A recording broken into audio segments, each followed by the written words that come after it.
우선 본격적인 이야기에 앞서 친정 식구들의 분위기부터 설명드리자면 저희 가족은 단톡방이 있지만 올케와 제 남편은 초대를 안 한 상태였습니다. 명절, 어버이날, 부모님 생신 등 행사가 있는 날은 올케가 신경 쓰지 않도록 남동생과 제가 얘기해서 조율을 했었고요. 동생이 결혼한 지 2년이 조금 안 됐는데 제가 먼저 올케에게 연락한 적이 없었습니다. 물론 번호는 가지고 있었지만 연락을 한 적도 받은 적도 없었죠. 심지어 카톡 친구도 안 되어 있는 상태였습니다.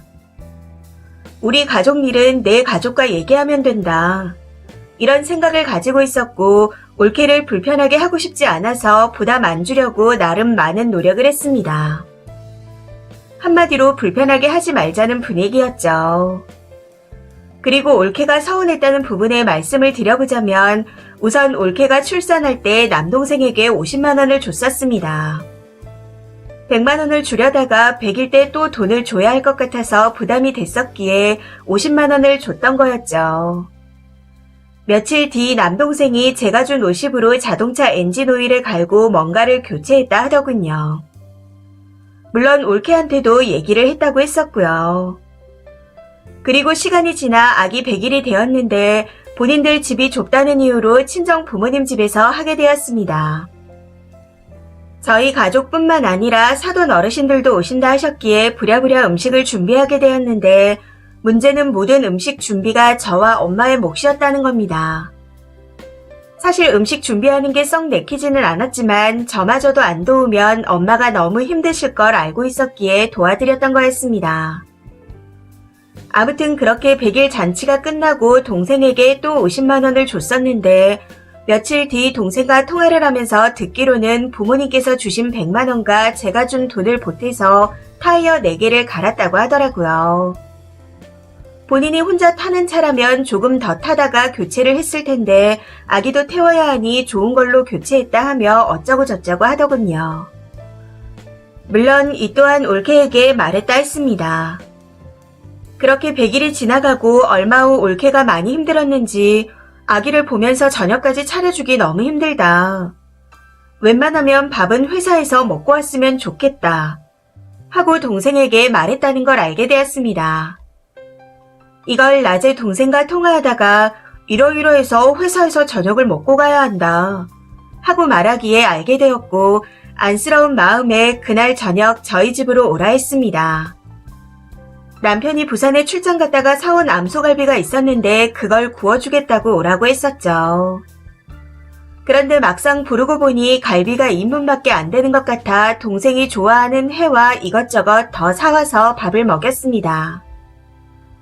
당시 제가 올케 없이 너만 먹여서 보내려니 올케한테 미안하다 하고 말했었는데 동생이 하는 말이 땡땡이는 회 싫어해. 그리고 내가 평소에 먹고 싶다는 거 다 사다 줘서 괜찮아. 하고 말하더라고요. 아무튼 그날 동생은 저희 집에 와서 술도 안 마시고 밥만 먹고 바로 본인의 집으로 갔습니다. 여기서 참고로 말씀드리자면 저희 친정과 저희 부부 남동생네는 같은 아파트 다른 동에 거주 중입니다. 그래서 동생이 저녁을 먹고 본인 집으로 가는 데에는 5분 정도밖에 안 걸리죠.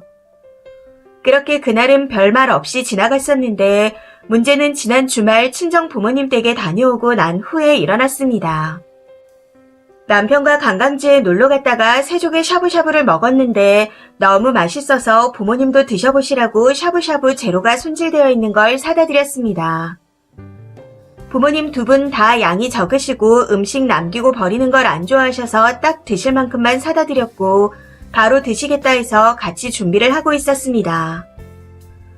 음식 준비를 하는 도중 남동생이 반찬통을 가져다 준다며 부모님 집으로 오게 되었고 그렇게 부모님과 함께 샤브샤브를 먹게 되었습니다. 당시 저는 그냥 보기만 하다가 집으로 돌아왔었고요. 그런데 이 문제로 올케에게 처음으로 문자가 왔습니다. 언니 저 너무 서운해요. 딱 이렇게 보냈던데 너무 당황스러워서 뭐가 서운하냐 물었습니다. 그랬더니 왜 모임이나 식사할 때 자기를 배제시키는 거냐며 뭐라고 하더라고요. 너무 황당해서 전화를 했더니 앞에 있었던 일들을 거론하며 돈은 저한테 직접 줘도 되는데 왜 동생한테 주셨냐. 저는 그 돈 보지도 못했다 하며 따지는 겁니다. 그래서 그 돈을 보지는 못했어도 다른 데 쓴 것도 아니고 애기가 타야 되는 차에 투자를 한 건데 그게 그거 아니냐 하고 말했더니 그건 다른 문제랍니다. 그리고 이어서 본인도 갈비를 좋아한다며 동생이 집에 왔을 때 갈비 냄새를 풍기면서 들어오는데 그게 너무 서러웠답니다. 거기다 왜 자기만 빼고 샤브샤브를 먹냐 하는 개소리까지 하더라고요. 저도 거기서부터 너무 빡쳐서 뭘 너만 빼고 먹었다고 그러냐. 나도 안 먹었고 내 남편도 안 먹었다. 부모님 드시라고 딱 그만큼만 사온 건데 그때 땡땡이가 집에 와서 숟가락만 얹은 거다. 너를 배제한 적은 단 한 번도 없었다. 하고 말했습니다. 그러고는 내 동생이 너만 빼고 먹었다고 얘기하더냐 하고 물었더니 그건 아닌데 땡땡 아빠 부를 때 저도 같이 부르시면 좋잖아요. 라고 하더라고요. 그런데 여기서 어이가 없는 건 저희 엄마가 올케한테 항상 물어보는 게 밥 먹었니? 먹고 싶은 거 없니? 이 두 가지라는 겁니다. 그때마다 한 번도 빼놓지 않고 늘 먹고 싶은 걸 얘기해서 엄마가 항상 해다 주거나 사다 주고요. 며칠 전엔 소갈비가 먹고 싶다 해서 엄마가 갈비 사다가 양념을 해놓고 그냥 주면 구워 먹기 힘들까봐 직접 팬에 구워서 한 입 크기로 잘라 팬채로 들고 가서 그 집에 주고 왔다는 이야기도 들었습니다. 심지어 올케가 편하게 먹으라고 밥 먹는 동안 엄마가 애도 봐주시고 밥을 다 먹고 나서는 설거지까지 해주고 오셨다 하더라고요.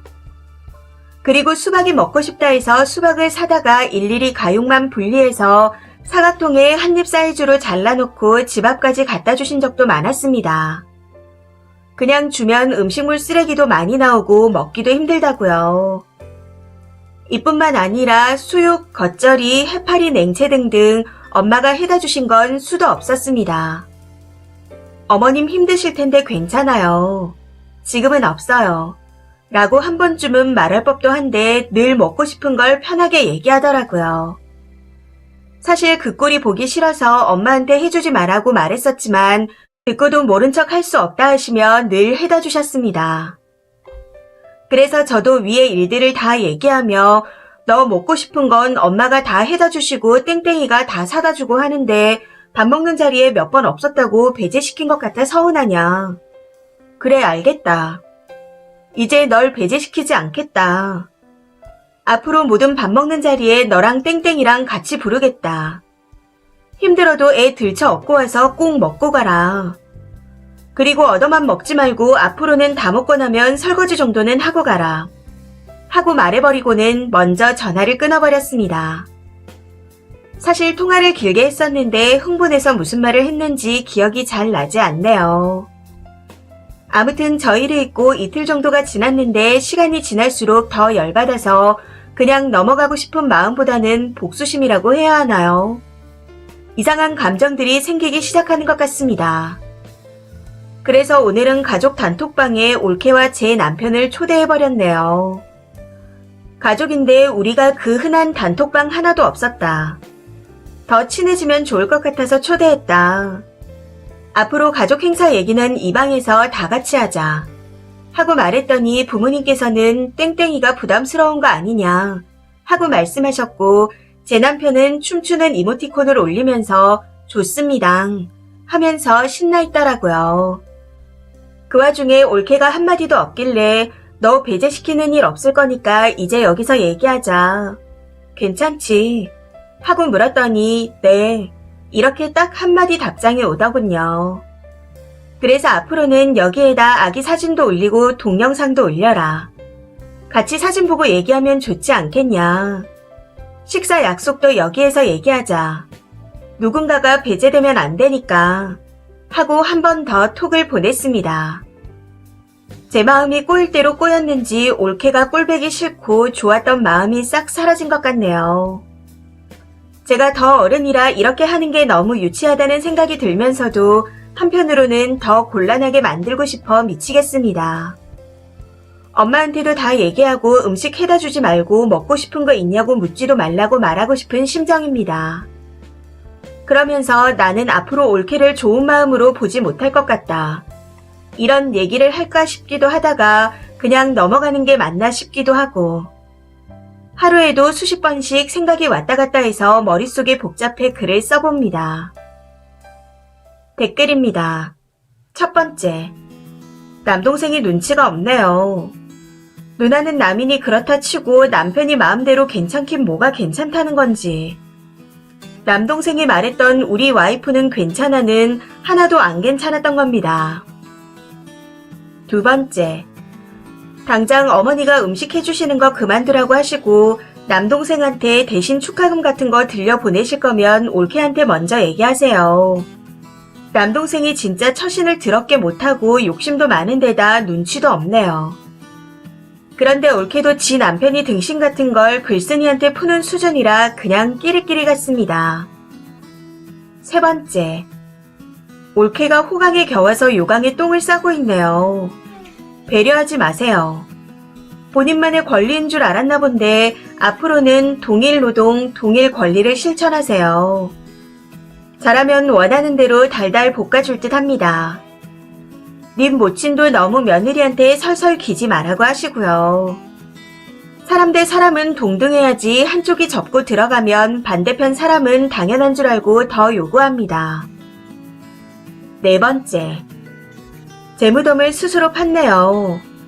지 먹고 싶은 거 시어머니한테 말만 하면 바리바리 해서 코앞에 대령해줘, 먹은 거 설거지도 해줘. 아주 공주 대접을 넘치게 잘 받아놓고는 남편의 시어머니도 모자라서 신우한테도 대접받고 싶었나 봅니다. 온 집안 사람들이 떠받들어 줘야 하는 건가?